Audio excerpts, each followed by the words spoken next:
I think they'll be very happy about what we মার্কিন president Donald Trump দ্বিতীয়বারের মতো ক্ষমতায় বসে যুক্তরাষ্ট্রের অভিবাসন নীতিমালায় বড় ধরনের পরিবর্তন এনেছেন। নিয়মিতই অভিবাসন নীতিমালায় জারি হচ্ছে নতুন দিক নির্দেশনা। এরই অংশ হিসেবে এবার বাংলাদেশ সহ ৭৫ দেশের উপর ইতিহাসের সবচেয়ে বড় অভিবাসন খড়গ নেমে এলো। মার্কিন পররাষ্ট্র দপ্তরের এক নথির বরাত দিয়ে ফক্স নিউজ জানিয়েছে ৭৫টি দেশের নাগরিকদের জন্য অভিবাসন ভিসা ইস্যু সাময়িকভাবে বন্ধ রাখা হবে। আগামী ২১ জানুয়ারি থেকে অনির্দিষ্টকালের জন্য কার্যকর হতে যাওয়া এই তালিকায় বাংলাদেশ, রাশিয়া, ইরান, পাকিস্তান এবং আফগানিস্তানের নাম রয়েছে।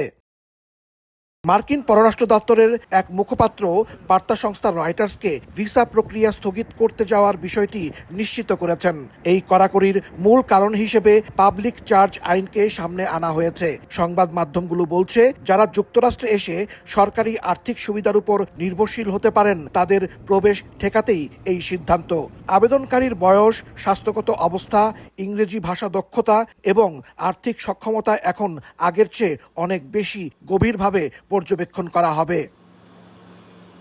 সম্প্রতি যুক্তরাষ্ট্রের মিনেসোটায় বড় ধরনের জালিয়াতি কেলেঙ্কারির পর সোমালিয়া বিশেষ নজরদারিতে এসেছে বলে জানিয়েছে ফক্স নিউজ। সেখানে করদাতাদের অর্থে পরিচালিত সুবিধা কর্মসূচিতে ব্যাপক অপব্যবহার উদ্ঘাটন করা হয়। এই জালিয়াতি চক্র ধরা পড়ার পরেই কিছু দেশের ভিসা স্থগিতের প্রক্রিয়াটি আরও ত্বরান্বিত করা হয়েছে।